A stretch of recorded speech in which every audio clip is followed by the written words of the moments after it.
Hi everyone, I hope you're all well. In today's multiplication lesson, we're going to be using arrays to solve two-digit multiplication problems. By the end of the lesson, we should be able to partition our numbers, create an array for our tens and our ones, and then solve some simple number problems. During the last few lessons, we've been learning how to use arrays to help solve multiplication problems. We've used our existing knowledge of place value and of times tables to help us solve some of these problems, which included multiples of 10. Today we're going to multiply two-digit numbers by one-digit numbers, and we're going to use arrays to help support our understanding and help us solve the problem. Here you see we've got a problem where we have 3 multiplied by 13. Now this is outside the normal times tables, and we don't teach you the 13 times tables. The first thing you're going to need to do is actually partition this two-digit number. Pause the video here and tell an adult what partitioning means. Partitioning is where you pull a number apart and show the value of each individual digit. So here we have the number 13, and if we labeled it, we'd have our tens and our ones.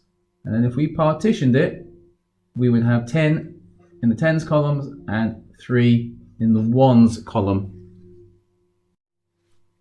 To be able to solve this, I'm now going to create an array with the tens and ones. So this is different from what we've done in the past.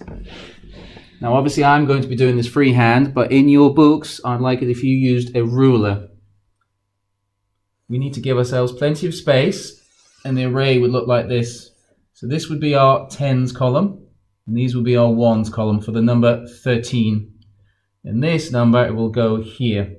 So it's going to be 3 multiplied by, and we have 110, and we have 3 ones. Now, here we have to say 3 multiplied by 10. And previously, if we'd been doing this and each individual counter's value was 1, we would draw 3 rows and then 10 columns. But of course that would take an awful long time, and there's the possibility that you might make a mistake. So what we're going to do here is we're still going to have our 3 rows, but each counter is now a multiple of 10, so each counter's value is 10. So 3 times 10, and then we should get the answer below. For this column though, we are still dealing with ones, so we will have 3 rows. The value of each of these will be 1, but we'll also have our 3 columns. There's our first column, our second column, and finally our third column.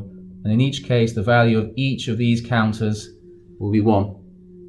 What we need to do now is count up the total. So here we have 10, 20, 30, write it below. And here we have 1, 2, 3, 4, 5, 6, 7, 8, 9, and write it below. Now we need to recombine this answer to give us a total. You've got various different strategies for doing this. Some of you are very confident with mental maths, and you will be able to add 30 plus 9. But for those of you who are not so confident, what you can still do is do your column addition if you would prefer. So in this case, 30 plus 9, we have our tens and our ones. We partition our number into our expanded column method. So 30 plus 0, because we have no ones in that column. Add, and we're going to be adding our 9, but we have no tens, plus 9. We then draw our big equals. 0 plus 9 is 9.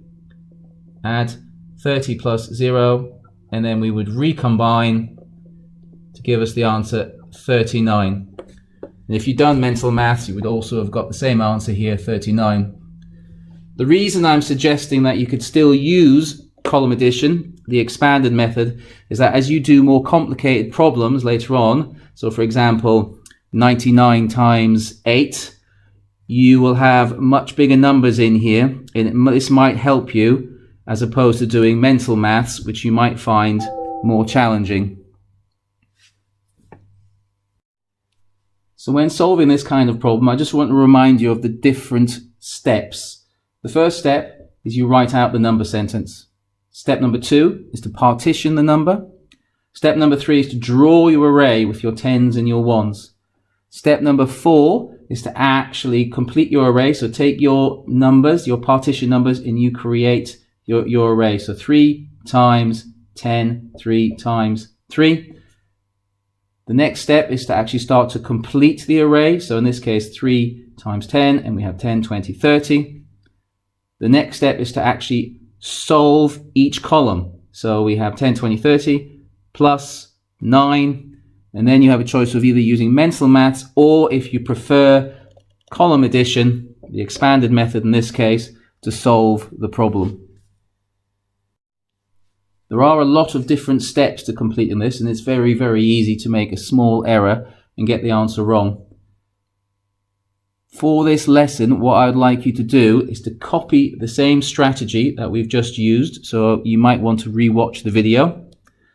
And then when presenting your work, when you're answering the questions, I would like you to present it in the same format. Remember, I'd like you to use a ruler, please, so that your presentation is beautiful. At the end, when you're solving it, you can use mental maths. However, if you are unsure, please, please, please use your expanded column method. It will help you. Best of luck, guys.